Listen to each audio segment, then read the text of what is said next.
Ya gara-gara kejadian ini.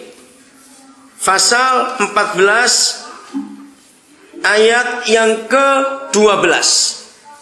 Yesaya pasal yang ke-14 ayat yang ke-12. Saya akan bacakan dalam terjemahan secara literal yang baru ini. Betapa engkau telah jatuh dari surga, hai yang bersinar putra fajar. Engkau telah dihempaskan ke tanah, ke bumi maksudnya, hai yang melemahkan bangsa-bangsa. Alasannya apa? Ayat 13.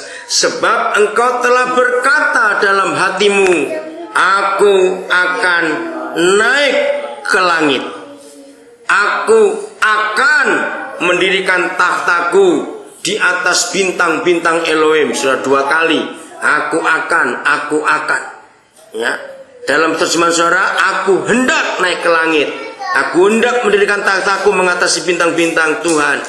Terus yang ketiga, aku akan duduk di bukit pertemuan di sebelah utara. Yang keempat, ayat 14, aku akan naik melebihi ketinggian awan-awan. Aku akan, nah ini dia molejat, menyamai yang maha tinggi. Jadi semua dosa itu dimulai dengan aku hendak, aku ingin, aku akan, aku mau. Semua dosa dimulai dari hal yang kecil. Aku mau ini, aku mau itu. Nah itulah dosa. Maka itu mari kita jaga dalam hidup kita supaya kita bisa memanage, kita bisa menguasai, kita bisa mengontrol kemauan kita. Katakan amin. Kalau itu bisa, hidup ini indah sekali, menyenangkan, tidur juga enak, bangun juga enak, karena nggak ada yang mengganggu dalam pikiran kita. Nah, kita lanjutkan. Hari ini kita akan belajar, saudara, bagaimana kita hidup dalam kebenaran yang Tuhan rindukan untuk kita alami. Mari kita buka Roma pasal yang ke-9.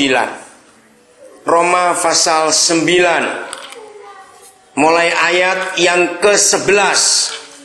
Kita akan belajar mengenal Papa yang baik itu.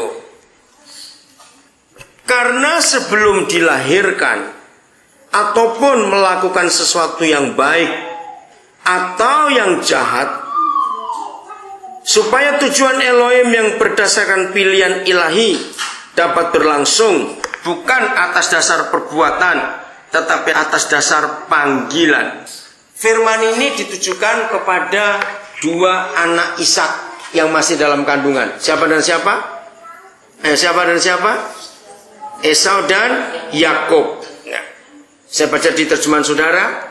Sebab waktu anak-anak itu belum dilahirkan dan belum melakukan yang baik atau yang jahat, supaya rencana Tuhan tentang pemilihannya diteguhkan bukan berdasarkan perbuatan, tapi berdasarkan panggilan.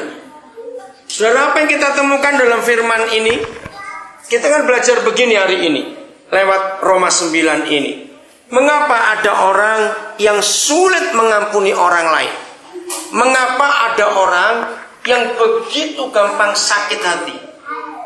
Kadang-kadang ada orang yang begitu sensitif. Gak ada orang ngomong. Ada orang bisa tersinggung gara-gara dengar orang batuk. Pernah ketemu orang seperti itu? Ada orang bisa tersinggung gara-gara ada orang kentut. Ada. Nah, kenapa ada orang-orang yang begitu sulit mengampuni orang lain? Karena dia belum kenal siapa Papa di surga itu. Kita lihat firman ini. Jadi kalau Papa kita buat sesuatu, itu bukan karena perbuatan orang itu. Semua Tuhan yang lain daripada Yesus Tuhan kita, di agama apa saja, ada jutaan Tuhan di dunia ini. Tuhan semua orang di dunia kecuali Yesus Tuhan kita selalu mengukur orang dari perbuatan orang itu. Kalau Papa kita dalam dia memutuskan apa yang dia mau buat atas seseorang, tidak didasarkan atas perbuatan orang itu. Nah, itu arti ayat 11 ini. Karena sebelum anak-anak itu lahir, mengapa Papa di surga sudah menetapkan bahwa Yakub anak sulung, bukan Esau? Belum lahir, belum buat apa-apa. Alasannya karena berdasarkan pilihan, bukan perbuatan. Ingat itu. Lagi sekali, semua agama di dunia ini Tuhan mereka selalu mengukur dengan perbuatan. Maka itu semua agama di dunia, mereka umatnya selalu menunjukkan hal-hal yang luar biasa waktu ibadah. Karena dengan perbuatan mereka, sikap mereka beribadah, membawa sesuatu, sesaji, buah, macam-macam, mereka berpikir Tuhan mereka bisa berkenan. Mungkin juga memang Tuhan mereka begitu, tapi kok Tuhan kita tidak. Ayat 12. Maka dikatakan kepadanya, anak yang lebih besar akan mengabdi kepada yang lebih kecil. Sebagaimana tertulis ayat 13, aku mengasihi Yakub tetapi membenci Esau. Apa kita bisa protes? Kenapa Tuhan kau benci Esau? Kita nggak bisa protes, saudara. Betul? Ini semua Dia yang buat. Nah, saya ingatkan saudara dengan ilustrasi begini sebelum kita lebih lanjut. Siapa pernah ingat Presiden Republik Indonesia itu punya satu hak yang buat saya sangat sulit. Hak itu namanya apa nanti saya tanya. Tapi begini, semua terpidana mati ya di negara ini setelah vonis terakhir pengadilan dia dihukum mati.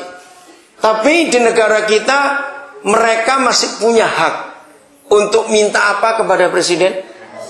Grasi atau pengampunan. Nah, saudara, buat saya Presiden Indonesia begitu sulitnya untuk memutuskan berdasarkan apa yang satu diampuni, yang satu tidak. Siapa ingat dua perempuan di Surabaya yang menjadi sejarah hebat, Nyonya Astini dan Nyonya Sumiasi, yang akhirnya dihukum mati juga? Nah, yang Nyonya Astini itu saya sempat ketemu, saudara. Ibu Sumiasi saya cuma ketemu anak perempuannya, dan mereka sudah dihukum mati dua-dua. Nah, waktu Ibu Astini sempat minta grasi kepada 3 presiden kita. Saya sempat baca fotokopi surat permohonannya, karena waktu itu salah satu anak kami, saudara kita, yang ikut melayani di penjara itu. Nah, salah satu kalimatnya berbunyi demikian.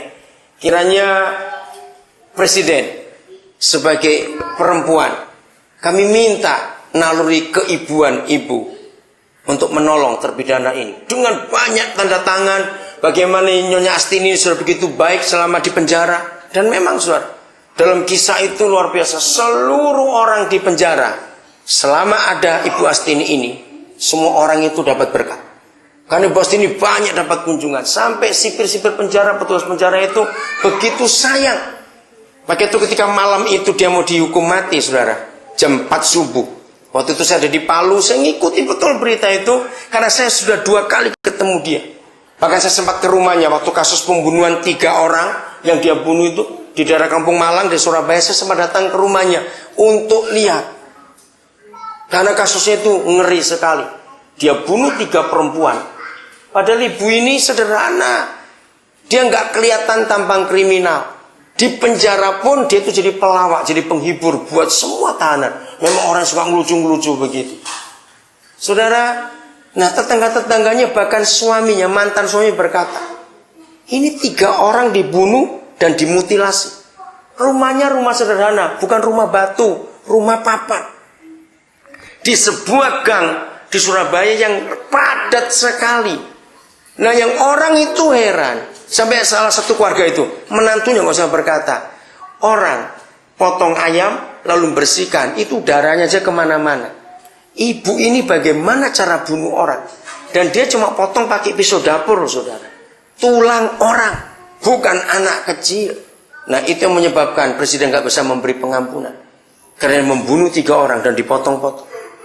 Dan bisa bersih rumah itu. Wah, waktu kasus itu terjadi, ngeri sekali.